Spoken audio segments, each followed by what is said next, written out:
శ్రీమాత్రే నమః. సద్గురు జ్యోతిష్యాల నుండి 2026 ఆగస్టు నెల రాశి ఫలితాలు మనం ఇప్పుడు చూడబోతున్నాం. ప్రతి ఒక్కరికి జాతకం అంటే ఒక క్యూరియాసిటీ. ఇది నాకు ఎలా ఉంటుంది, ఆరోగ్యం బాగుంటుందా, ఉద్యోగం బాగుంటుందా, వ్యాపారం బాగుంటుందా, నాకు వివాహం అవుతుందా, ఉద్యోగం ఉంటుందా, ఉన్న ఉద్యోగం పోతుందా, లేదా విదేశాలకు వెళ్తానా, ఇన్ని సమస్యలతో ఉంటారు. ప్రతి ఒక్కరు కూడా గుర్తుపెట్టుకొని మేము చెప్పే ఈ జాతకం గోచార గ్రహస్థితులు దృష్టిలో పెట్టుకొని యూనివర్సల్ గా చెప్పడం జరుగుతుంది. అది మీ వ్యక్తిగత జాతకానికి ఒక 30% మాత్రమే వర్తిస్తుంది. మీ యొక్క వ్యక్తిగత జాతకం తెలుసుకోవడానికి మీ పరిసర ప్రాంతాల్లో ఉన్నటువంటి గురువుని సంప్రదించి తెలుసుకోండి. లేదా మా ద్వారా జాతకం తెలుసుకోవాలి అని అనుకుంటున్నారా? కనబడుతున్నటువంటి డిస్ప్లేలో కనబడుతున్నటువంటి ఈ యొక్క నంబర్కి మీ పేరు, date of birth, time of birth, place of birth WhatsApp చేయండి. మా అడ్మిన్స్ మీకు రిప్లై ఇస్తారు. మళ్ళీ చెప్తున్నాను, జ్యోతిష్యం జాతకం అనేది పడుతున్న వర్షానికి ఒక గొడుగు మాత్రమే, కానీ జ్యోతిష్యం జీవితం కాదు. మీరు మిమ్మల్ని నమ్మండి, మీ ఇష్టదేవాన్ని నమ్మండి, కులదేవాన్ని నమ్మండి.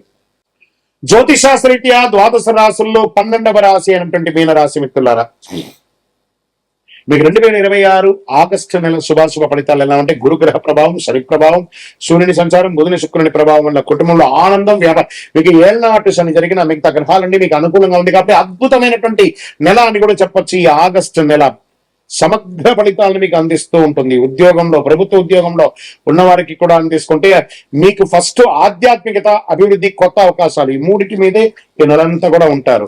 కొత్త బాధ్యతలు వస్తాయి. ఉద్యోగంలో ఉన్నతాధికారుల నుంచి ప్రశంసలు, పదోన్నతి, జీతం పెంపు, ప్రభుత్వ ఉద్యోగాల కోసం సిద్ధమవుతున్న వారికి పోటీ పరీక్షల అనుకూలత, IT, health care, Vidya, pharma, banking, consultancy, hospitality, ప్రభుత్వ సేవల్లో ఉన్న వారికి, విదేశీయ పనుల్లో పనిచేసే వారికి కొత్త ప్రాజెక్టులు వచ్చే అవకాశాలు ఉన్నాయి.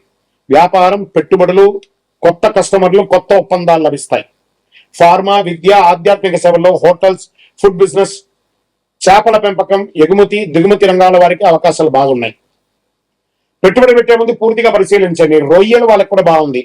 ఆదాయం క్రమంగా పెరుగుతుంది. నిలిచిపోయిన బకాయిలు వస్తాయి. పొదుపు చేయడానికి అనుకూలమైన సమయం. అవసరం లేని ఖర్చులు పెట్టకండి. షేర్ మార్కెట్ దీర్ఘకాలిక పెట్టుబడులు మంచి లాభాలు పొందుతారు. ఊహాగానాలతో ట్రేడింగ్ చేయకండి. కుటుంబ సభ్యుల మధ్య ఆనందకరమైన వాతావరణం ఉంటుంది. జీవిత భాగస్వామి అనుకూలంగా ఉంటుంది. సంతానం లేని వారికి శుభవార్తలు పొందుతారు. ప్రేమలో ఉన్న వారికి అనుకూల సమయం. వివాహ ప్రయత్నం చేసిన వారికి మంచి సమయం. ఆరోగ్యం పట్ల కాళ్ళ నొప్పులు, నిద్రలేమి, అలసట, జీర్ణకోశ సమస్యలు ఉంటాయి. జనరల్ గా వ్యాయామం చేయండి, మంచి నీళ్ళు తాగండి, అన్ని బాగుందని కూడా చెప్పచ్చు. విద్యార్థులకి ఉన్నత విద్య, వైద్య, పరిశోధన, సివిల్స్, బ్యాంకింగ్, విదేశీ విద్య సిద్ధమవుతున్న వారికి this is the right time. Children's, మీన రాశి వారికి అద్భుతంగా ఉందని చెప్పచ్చు.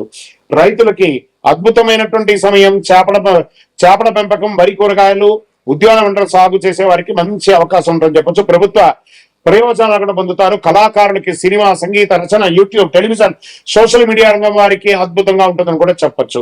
రాజకీయంలో ప్రజాదరణ పొందుతారు. పార్టీల కొత్త బాధ్యత లేదా ముఖ్యమైన పదవి లభించే అవకాశాలు ఉన్నాయి. ప్రజాసేవలు చురుకుగా ఉంటారు. విదేశీయ ఉద్యోగం, ఉన్నత విద్య, వ్యాపారం, వీసా సంబంధిత పనులు పురోగతి ఉంటుంది.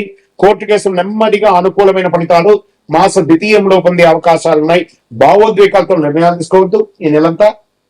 ఇతరులకు గురించి గాసిప్స్ మాట్లాడకండి. సోషల్ మీడియాకి దూరంగా ఉండండి. ఆరోగ్యాన్ని నిర్లక్ష్యం చేయకండి. పెట్టుబడుల విషయంలో పూర్తి సమాచారం తెలుసుకున్న తర్వాత పెట్టుబడి పెట్టండి. ప్రయాణాల్లో మీ విలువైనటువంటి వస్తువులు జాగ్రత్త. ప్రతి గురువారం అద్భుతమైనటువంటి యొక్క దక్షిణామూర్తి ప్రార్థన చేయండి. ఓం నమో నారాయణాయ, ఓం బృహస్పతే అని 108 సార్లు పారాయణం చేయండి. విష్ణు సహస్రనామం పారాయణం చేయండి. పశువులకి గడ్డి అవన్నీ కూడా ఇవ్వండి. పసు పువ్వులతో చేయండి. గోసేవ చేయండి. అరటి పండ్లు అవన్నీ కూడా పండ్లంతా కూడాను పశువులకి దానంగా ఇవ్వండి. ఆధ్యాత్మిక గ్రంథాలు దానం ఇవ్వండి. పసుపు, లేత ఆకుపచ్చ మీకు చాలా కలిసి వస్తుంది. 3 మరియు 7 అనే సంఖ్య ఈ నెల మీకు కలిసి వస్తుంది. గురువారం, సోమవారం ఈ నెలంతా కూడా కలిసి వస్తుంది. మీ వయస్సు ఎంత ఉందో అన్ని దీపాలు మీ ఇష్టదైవం దేవాలయంలో వెలిగించండి. అతి శక్తివంతమైనటువంటి కరుంగాలి మాలను ధరించండి. మీకు కావలసిన వారు మీ యొక్క జాతకానికి కొరకైనా, మీ యొక్క కరుంగాలి మాల కోసమైనా మా యొక్క అడ్మిన్ ప్యానెల్లో ఉన్నటువంటి నెంబర్కి వాట్సాప్ చేయండి. తప్పకుండా మీకు రిప్లై వస్తుంది. ఇంకను ద్వాదశ రాశుల్లో ఉన్నటువంటి ద్వాదశ రాశి మిత్రులారా, మీరందరూ కూడా ఆయురారోగ్య, ఐశ్వర్య, భోగభాగ్యాలు ఉండాలని అఖిలాండ కోటి బ్రహ్మాండ నాయకుడు అయ్యప్ప స్వామి వారి 18 అవతారముల దేవాలయం జీవకోన తిరుపతిలో మీకోసం లోకక్షేమం కోసం ప్రార్థన పూజలు చేస్తాం. మీరందరూ కూడా క్షేమంగా ఉండాలి. తిరుపతికి వచ్చినప్పుడు మన దేవాలయాన్ని దర్శనం చేసుకోండి. తప్పకుండా అందరూ ఆయురారోగ్యంగా ఉండాలని ప్రార్థన చేస్తాను. వందే మాతరం, వందే మాతరం, వందే మాతరం. చంద్రమౌళి వెంకటేశ్వరమ్మ. శ్రీమాత్రే నమః. సద్గురు జ్యోతిష్యాలయ నుండి ఒక అద్భుతమైనటువంటి విశ్లేషణ. శ్రావణ మాసంలో విశేషాలు ఏంటి, ఏ దేవుని పూజించాలి, ఏ పూజలు చేయాలి, ఏ విధమైనటువంటి ఆహారం తీసుకోవాలి, ఏ విధమైనటువంటి వ్రతాలు ఉండాలి అని మనం శ్రావణ మాసం గురించి కొంచెం మాట్లాడుకుందాం. శ్రావణ మాసం హిందూ సంప్రదాయాలు అత్యంత పవిత్రమైన నెలలో ఒకటి. వర్షాకాలంలో వచ్చే ఈ మాసం శివుడు, మహావిష్ణు, మహాలక్ష్మీదేవి, నాగదేవతలు, శ్రీకృష్ణుడు వంటి దేవతల ఆరాధనకు ఎంతో శుభప్రదమైనటువంటిగా భావిస్తారు. ఈ నెలలో పూజించే పూజలు, జపాలు అనేక రకమైన ఫలితాలు ఇస్తాయి. పరమశివుడు శ్రవణ మాసాధిపతి. శ్రవణ మాసంలో ప్రధానంగా పరమశివుడికి ఆరాధన అత్యంత శ్రేష్టకరం. ఎలా పూజించాలి? శివలింగానికి అభిషేకం చేయాలి. ఓం నమ శివాయ అనే మంత్రం 108 1000 సార్లు జపం చేయాలి. పాలు, నీరు, తేనె, చెరుకు రసం, బిల్వదళాలతో అభిషేకం చేయాలి. రుద్రాభిషేకం, మహన్యాసపూర్వక ఏకాదశ రుద్రాభిషేకాలు కూడా చేయొచ్చు. దీనివల్ల ఆరోగ్యం, ఐశ్వర్యం, పాపక్షయం, శనిరాహు కేతు దోషాల ఉపశమనం జరుగుతుంది. శ్రీ మహాలక్ష్మీదేవిని కూడా శ్రావణ మాసంలో ప్రతి శుక్రవారం మహాలక్ష్మి ఆరాధన విశేష ఫలితాలు ఇస్తుంది. వరలక్ష్మి వ్రతం కూడా చేస్తారు. కమల పూలు లేదా తెల్లని పూలతో అర్చన చేస్తారు. శ్రీశక్తి లక్ష్మి అష్టోత్తర పారాయణ చేస్తారు. నెయ్యి దీపం వెలిగిస్తారు. దీనివల్ల ధనవంతులు అవుతారు. కుటుంబ సౌఖ్యం పెరుగుతుంది. వ్యాపారాభి పెరుగుతుంది. శ్రీ మహావిష్ణువుని కూడా ఈ శ్రావణ మాసంలో ఆరాధించడం, శ్రావణ మాసంలో ఏకాదశి రోజున మహావిష్ణువు ఆరాధించడం అత్యంత శుభప్రదం. విష్ణు సహస్రనామ పారాయణం, ఓం నమో నారాయణ, ఓ నమో భగవతి వాసుదేవాయన మంత్రం చెప్పండి. పాప విమోచన, మనశ్శాంతికి శ్రేయస్సిస్తుంది. మరి ఈ శ్రావణ మాసంలో నాగదేవతలు ఎందుకు పూజిస్తారు? ఈ మాసంలో వచ్చే నాగపంచమి రోజు నాగదేవతల ఆరాధనకు ప్రత్యేక ఆరాధన ఉంది. నాగదేవతలకి పాలు కాకుండా పసుపు కుంకుమ పూలతో పూజ చేయడం శాస్త్ర సమ్మతంగా భావించబడింది. అందుకని పాలు పుట్టలో తీసుకెళ్ళి లీటర్ పాలు పోతే అది ఎక్కడ ఉంటుంది? సుబ్రహ్మణ్య స్వామిని దర్శించుకోవడం శుభప్రదం. నాగదోష నివారణ, సంతాన ప్రాప్తి, కుటుంబంలో కలతలన్నీ కూడా తొలగిపోతుంది. శ్రీ సుబ్రహ్మణ్య స్వామి ఆరాధన కూడా ఉంది. ప్రతి మంగళవారం లేదా షష్ఠి తిథుల నాడు సుబ్రహ్మణ్య స్వామిని పూజించడం మంచిది. ఓం శరవణమహాయ నమః జపం చేయడం, కుంకుమార్చన చేయడం, పాలాభిషేకం చేయడం.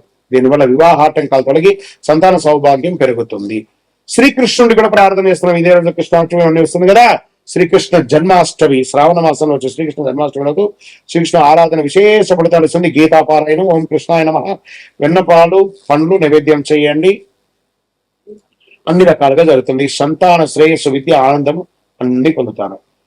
ఏ వారంలో ఏ పూజ చేస్తే ఈ శ్రావణ మాసంలో బాగుంటుందంటే సోమవారం పరమశివుడికి, మంగళవారం సుబ్రహ్మణ్య స్వామి హనుమంతుడికి, బుధవారం మహావిష్ణువు అయ్యప్ప స్వామికి, గురువారం దక్షిణామూర్తి శ్రీమన్నారాయణుడికి, శుక్రవారం మహాలక్ష్మి ముగ్గురు అమ్మకు ప్రార్థన చేయడం, శనివారం శనిదేవునికి, హనుమంతుడికి, ఆదివారం సూర్యనారాయణ ప్రార్థన చేయడం మంచిది. ఈ మాసంలో చేయవలసినటువంటి దానాలు ఏమైనా ఉన్నాయా అంటే అన్నదానం అన్నిటికంటే మంచిది, గోసేవ మంచిది, వస్త్రదానం మంచిది, పండదానం మంచిది, విద్యార్థులకు పుస్తక దానం మంచిది, దేవాలయాల్లో దీపారాధనకు నూనె ఇవ్వడం మంచిది. సరే, ఈ శ్రావణ మాసంలో మనం ఏమేమి చేయకూడదు అంటే అసత్యం మాట్లాడకూడదు, పెద్దలను అవమానించకూడదు, ఆహారాన్ని వృధా చేయకూడదు, కోపం, ద్వేషం, అనవసరమైనటువంటి వాగ్వివాదాలకి దూరంగా ఉండడం, ధర్మ విరుద్ధమైనటువంటి పనులు చేయకూడదు.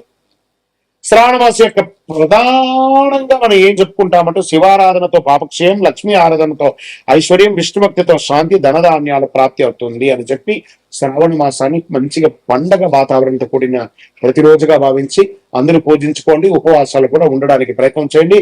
ఆరోగ్యంగా ఉంటారు, ఐశ్వర్యంగా ఉంటారు, సంతోషంగా ఉంటారు. విజయోస్తు.